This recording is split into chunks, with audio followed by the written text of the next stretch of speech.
moi je suis Jeanne Soudzinski, je suis la coprésidente de l'association Trans 3.0 et donc moi j'ai fait ma transition en 2010 et donc avec Nathalie on avait fait une vidéo en 2016, donc il y aura le lien en dessous et on a pensé qu'il fallait réapprofondir tout ce qui avait été dit parce que parfois les notions étaient un petit peu survolées.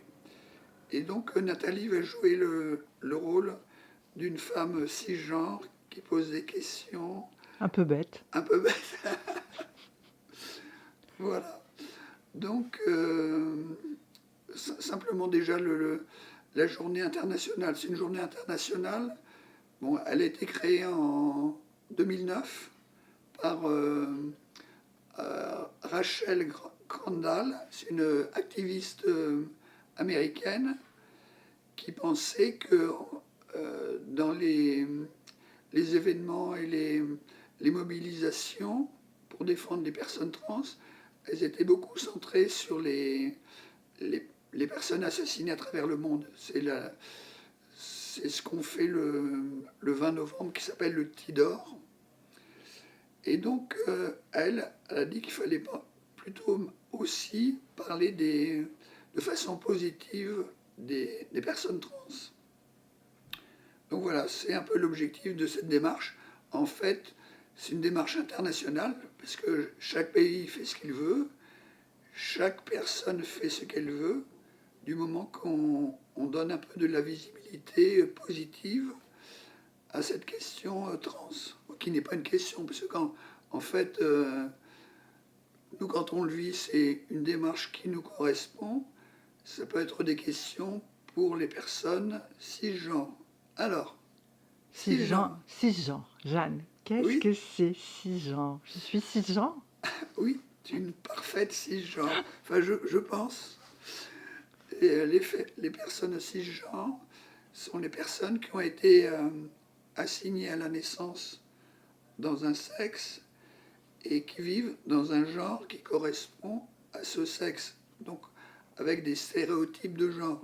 Donc c'est-à-dire qu'une personne qu'on assigne de sexe féminin, parce que cette personne a un vagin, mais on suppose que plus tard ce sera une femme, enfin un être humain féminin, et que cet être humain féminin après va se marier pour rencontrer des hommes. Donc il y a tout un tas d'attentes derrière le mot, derrière l'assignation, l'assignation, c'est quand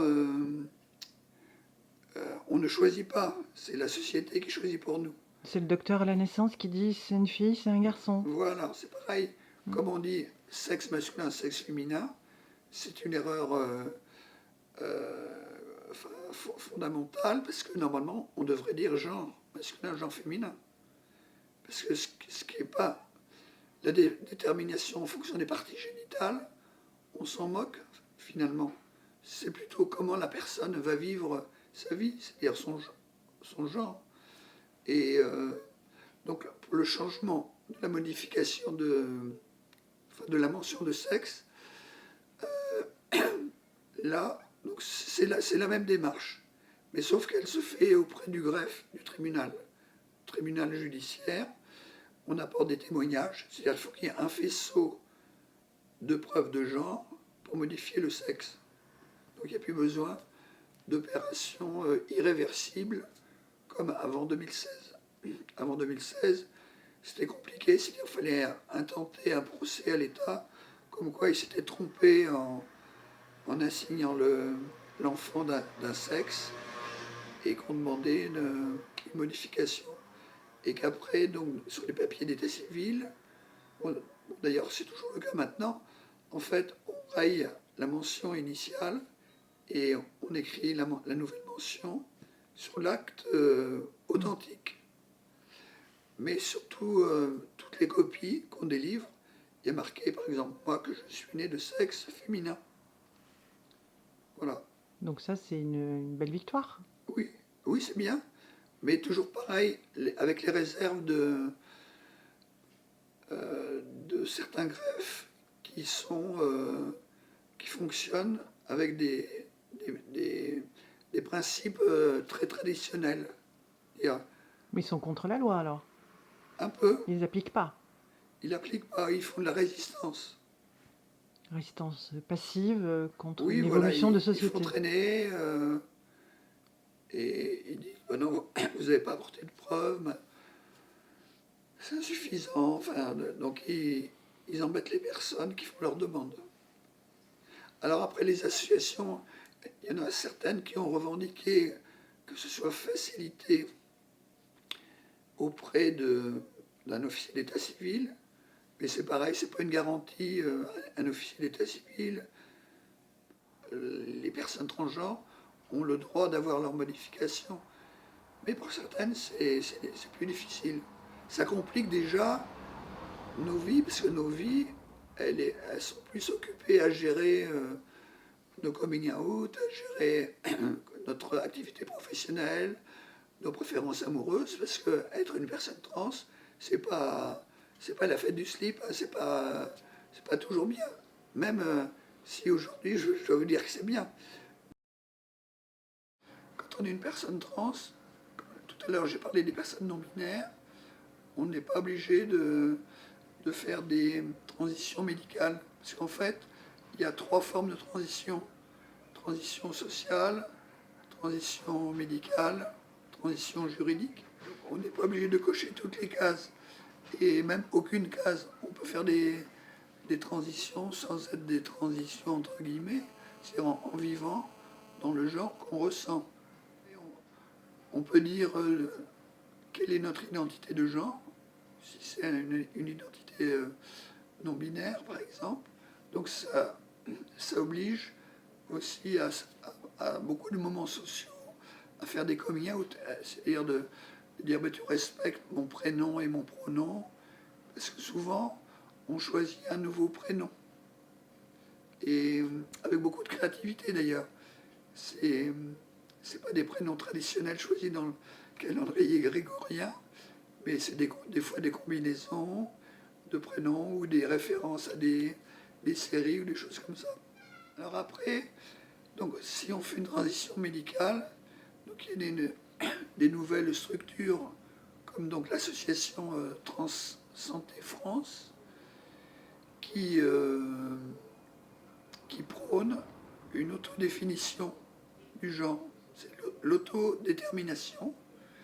Et donc on pourrait commencer une transition médicale sans avoir à une attestation de psychiatre. Parce que traditionnellement, c'était hyper compliqué. C'est-à-dire, il fallait avoir un suivi médical, avoir une vie réelle dont le genre revendiqué, gérer ses coming out pour avoir accès à des hormones et à d'autres actes chirurgicaux.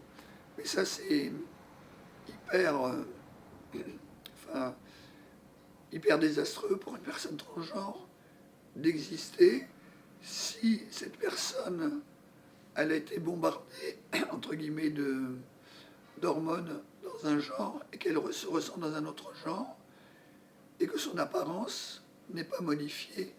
Donc elle existe socialement dans un genre qui attire la transphobie. C'est-à-dire que la société, elle est binaire. C'est-à-dire que si on a une apparence qui ne correspond pas, eh bien, ces personnes se font agresser, insulter, et c'est assez difficile à vivre. Donc, en fait, c'est très malveillant d'exiger d'une personne transgenre d'attendre un certain délai pour commencer une transition médicale. C'est pour ça que donc cette association est plus à l'écoute des personnes transgenres. Mais aujourd'hui, on a plus des représentations de personnes trans qui sont insérées dans la société, qui travaillent, qui ont une famille, qui ont des amis. Et donc c'est peut-être pour faire une conclusion positive. Donc il y a beaucoup de personnes trans qui vivent aussi bien dans leur genre. Et leur genre, c'est pas un genre extrême, masculin-féminin, c'est le genre qui leur correspond. Voilà. Parce qu'en fait, on est toutes des personnes différentes.